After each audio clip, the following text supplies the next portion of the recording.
후보자님, 엠파스 본부장 재직 당시의 음란물 사건 관련된 부분에 대해서 정리를 좀 해보겠습니다.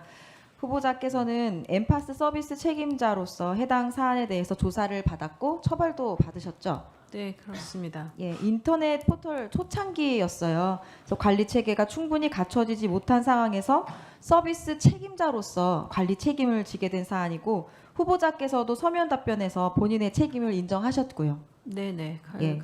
2005년의 일이었고 관련된 부분에서 서비스 기준을 좀 더 엄격하게 가져야 된다는 부분을 만들고 그 이후로는 그런 부분에 대한 관리를 좀 엄격하게 했습니다. 네, 그러니까 2000년대 초반에는 포털, 뭐 웹하드 이런 다운로드 서비스가 급성장하던 시기였잖아요. 예. 성인 콘텐츠에 대한 어떤 심의나 등급 모니터링 체계가 지금처럼 정교하지 않았습니다. 그래서 당시 검찰 수사 역시 포털이 제공하던 성인 콘텐츠 서비스 전반 관리 책임을 문제 삼은 것으로 보이고요. 결국 이 사안의 본질은 후보자가 직접 음란물을 제작하거나 뭐 게시하거나 유포했다는 문제가 아니라 포털 초창기에 콘텐츠 관리 체계가 충분히 관리 체계가 만들어지지 못한 상황에서 서비스 책임자로서 본인이 직접 한 게 아니라 서비스의 책임자로서 관리 책임을 지게 된 사안인 거죠. 네, 서비스 책임자로서 져야 할 부분은 져야 된다고 생각했습니다. 예, 그러니까 후보자가 직접 음란물을 만들어서 게시하거나 뭐 제작하거나 이런 게 아닌데도 아까 설명을 들으면 국민들께서 들으면 마치 후보자가 직접 음란물을 만들어 올린 사람처럼 느껴질 수도 있다는 생각이 들어서 제가 이 상황을 좀 정리를 했습니다. 네. 이런 사실관계를 흐리는 정치적 공세는 지양해야 된다고 생각이 되고요. 청문위원으로서 저도 국민 앞에서 확인해야 될 것은 후보자가 그 문제를 어떻게 받아들이고 또 그 사건으로 인해서 어떤 교훈을 얻었고 또 앞으로 이런 디지털 플랫폼 책임, 청소년 보호, 이런 유해물 차단 이런 정책을 어떻게 강화할 것인지에 대해서 이야기를 나누는 게 바람직하다고 봅니다. 예. 그러니까 후보자께서도 이 해당 사건을 계기로 어떤 플랫폼 사업자의 자율 규제, 뭐 사회적 책임 이런 것에 대해서 중요성 이런 것에 대한 인식이 강화되었다고 말씀하셨잖아요. 예, 그렇습니다. 네, 어떤 책임감을 국민 눈높이에서 어떤 관리자로서 충분하지 못했던 점을 책임감을 느끼십니까? 네, 뭐 최종적으로 법적으로는 CP와 그 포털사 간의 관계에 대한 뭐 무혐의 판결도 나긴 했지만 그럼에도 불구하고 저는 이 정보를 받아 넣는 CP사에 대한 정보 관리도 역시 포털사가 적극적으로 해야 된다고 생각하고 그 부분에 대한 규칙들을 좀 더 가이드를 잘 만들었습니다. 그래서 그것이 서비스를 이용하는 사용자들에 대한 책임이기도 하고 그런 부분들에 대한 공적인 책임감은 서비스를 운영하는 포털사들도 모두 적극적으로 가져야 된다고 생각합니다. 예. 지금은 당시보다 훨씬 더 복잡한 디지털 환경입니다. 그러니까 불법 촬영물, 뭐 이제는 딥페이크 성범죄까지, 네. 뭐 청소년 유해 정보, 그루밍, AI 기반 유해 콘텐츠 등등 훨씬 복잡한 문제들이 많은데요. 2024년도 딥페이크 문제 터졌을 때, 그러니까 미성년자 딥페이크 피해 영상물이 굉장히 심각한 문제였는데 혹시 기억하십니까? 네, 기사로 제가 해외에 있을 때긴 했는데 기사로 본 기억이 있습니다. 예, 그러니까 제가 여가위를 하면서 여가부, 교육부, 경찰청으로부터 자료를 좀 요청해서 받았는데 검색 엔진과 SNS는 삭제 요청에 대한 완료율이 높았습니다.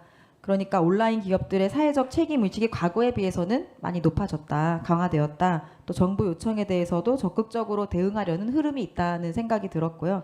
그렇다고 대응 체계가 뭐 완벽하다는 뜻은 아닙니다. 네. 그러니까 다만 정부와 민간이 함께 어떤 책임성을 높이기 위해 노력해 왔다는 점을 느꼈다는 점 말씀드립니다. 이 부분에 대해서 제가 관련해서 청소년 SNS 문제를 좀 이야기를 드리겠습니다. 예. SNS 과이용, 과의존 문제가 단순한 생활 습관이나 뭐 스마트폰 사용 시간 정도의 문제로만 볼 수 없는 지경에 이르렀습니다. 그러니까 뭐 대인 관계, 뭐 과의존, 우울, 불안, 수면 부족, 뭐 사이버 폭력 등등등 사회적 이슈로 여러 가지 문제가 복합적으로 합쳐지면서 이슈로 대두되는 상황인데요. 우리나라 청소년층 SNS 이용률이 굉장히 높은 수준입니다. 그러니까 한국언론진흥재단 조사에 따르면 10대 청소년 SNS 이용률은 70.1%였어요. 또 이 중 48.8%는 매일 SNS에 접속하는 상시 사용자이고요. 인스타그램의 10대 이용률은 87.1%입니다. 네.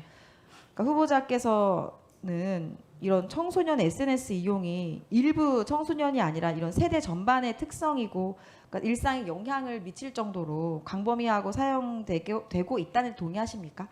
네, 뭐 거의 모든 그 사용자들, 10대 사용자들이 SNS를 매일 사용하고 있다고 봐도 무방하다고 생각합니다. 네.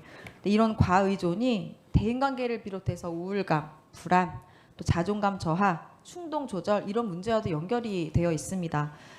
그러니까 지난 24년도에 교육부가 진행한 학생들 사용 현황 조사를 보면 SNS를 사용하지 못하면 나는 좀 초조하다, 불안하다 이런 응답이 22%가 넘고요. 공부나 대인관계 이런 일상생활에 지장을 받는다 이런 학생이 36.8%. 또 SNS 사용 때문에 부정적인 감정이 생겨서 내가 일상생활에 좀 지장이 있다 이런 친구들이 12%였습니다. 이런 청소년 정신 건강 문제랑 연결이 되고 있잖아요. SNS 사용이. 네. 그런 점에서 전 예방적 조치가 좀 필요할 것 같은데 어떻게 보시나요? 뭐 얼마 전에 영국에서는 관련해서 SNS 사용 규제와 대한 이야기들도 있다는 기사도 봤습니다. 다만 이제 이 부분이 어떤 방식을 취할 것인가에 대해서는 굉장히 깊은 사회적인 논의가 필요한 이야기라는 생각이 들고요. 의원님 지금 말씀 주셨던 SNS의 영향이라고 하는 것이 뭐 성인들도 사실 꽤 많은 부분 영향을 받고 살고 있고 우리도 SNS 보면 그런 기분이 들 때가 있는데 10대들도 영향 받을 거라고 생각합니다. 다만 이 부분에 대한 뭐 그 어떤 조치들 이런 부분은 좀 깊이 논의해야 될 사항이다라는 생각입니다. 네. 그러니까 청소년 SNS 문제가 단순히 몇 시간을 사용하느냐 이런 문제만은 아닌데요. 함께 지금 짚고 넘어가고 싶은 지점이 각 SNS 플랫폼이 청소년을 오래 머물게 만들기 위해서 반복적으로 굉장히 자극적인 컨텐츠에 노출되도록 설계가 되어 있다는 점입니다. 그러니까 후보님께서 플랫폼 산업에 오래 계셨으니까 그 산업이 수익화 모델을 위해서 이러한 알고리즘을 어떻게 구축하는지는 더 잘 알고 계실 거라고 생각합니다. 이런 SNS 플랫폼 추천 알고리즘, 무한 스크롤, 또 자동 재생, 뭐 푸시 알림, 맞춤형 광고 이런 것들을 이용해서 청소년들의 체류 시간을 계속 늘리고 있습니다. 말씀하신 대로 성인들도 영향을 받는데 아이들은 얼마나 더욱 영향을 많이 받겠습니까? 네. 그러니까 이러한 설계가 아직 충동 통제 능력 또는 자기 조절 능력이 발달되지 않은 청소년들에게는 더 강하게 작용될 수밖에 없습니다. 그래서 이런 기술을 가장 잘 아는 사람들, 뭐 스마트폰 시대를 연 애플 창업자 스티브 잡스 자녀들한테 아이패드 사용 제한했다고 하죠. 마이크로소프트의 빌 게이츠도 일정 연령이 될 때까지는 휴대전화를 자녀들에게 사주지 않았다고 합니다. 그러니까 기술 자체가 나쁜 것은 아닌데 이런 정교한 개인화 추천, 계류 시간을 늘리는 시스템, 이런 유도 장치 이런 것들이 중독을 유발하잖아요. 이런 것은 문제가 있다고 봅니다. 그래서 말씀하신 대로 다른 세계 각국에서도 이미 이런 정신건강 문제 때문에 제도를 정비하고 있는 상황입니다. 그러니까 호주는 24년 11월에 만 16세 미만 아동 청소년 이런 SNS 계정 보유를 금지하는 법을 통과를 시켰죠. 그러니까 부모가 동의하면 사용할 수 있게 하는 예외 조항도 두지 않은 아주 강한 규제를 네. 했습니다. 그러니까 제가 이 제도가 생겼을 때 저희 자녀에게 물어봤어요. 그러니까 이런 것에 어떻게 생각해? 미성년자는 SNS 사용하지 않는 것에 대해서. 그러니까 엄마 무슨 소리야 이렇게 강하게 반발하더라고요. 그래서 제가 호주 의원과 만날 일이 있어서 네. 반발이 만만치 않았을 텐데 어떻게 이런 정책을 통과를 시켰냐 법을 그랬더니 어른들끼리 합의를 해서 아이들을 걱정한 어른들이 합의를 해서 통과를 시켰고 사회적 합의가 되었다 이런 이야기를 했습니다. 지금도 아이들은 반대하고 있다 그래요. 그래서 본인이 학교나 이런 데 가면 그 법 없애달라고 요청을 한다고 네. 합니다. 그러니까 인도네시아에서는 만 16세 미만 SNS 계정 금지했고요. 브라질도 부모 계정과 연동해야 하는 방식을 도입했고 이 외에도 얼마 전에 영국도 이런 SNS 이용 금지를 추진했고요. 뭐 예를 들자면 너무 많습니다. 그러니까 우리나라도 이제는 관련 논의가 공론장에서 다루어져야 한다 이런 생각인데 후보자께서는 청소년 SNS 사용 규제와 보호 장치 강화를 위한 사회적 논의 본격적으로 시작할 필요가 있다고 보십니까? 또 어떤 방향으로 진행하는 것? 네, 뭐 의원님 말씀 주시고 기사도 보고 했는데 제가 아직까지는 구체적으로 어떤 방향의 논의를 어떤 식으로 해야 될지 구체적인 안을 갖고 있지는 않습니다. 다만 이 SNS로 인한 10대들의 영향에 대해서 저희가 좀 진지하게 들여다보고 어떤 토론들이 필요한지에 대해서도 또 여기에 저는 10대들도 역시 참여해야 된다고 생각합니다. 본인들의 관련된 부분들을 어린들이 정해서 이건 하라 하지 마라 하기에는 지금의 10대들이 엄청 성숙해 있고 그리고 본인들에 대한 권리에 대한 의견들도 굉장히 분명하기 때문에 그런 부분들은 좀 더 좀 상의 들여가면서 얘기해야 될 부분이라 생각됩니다.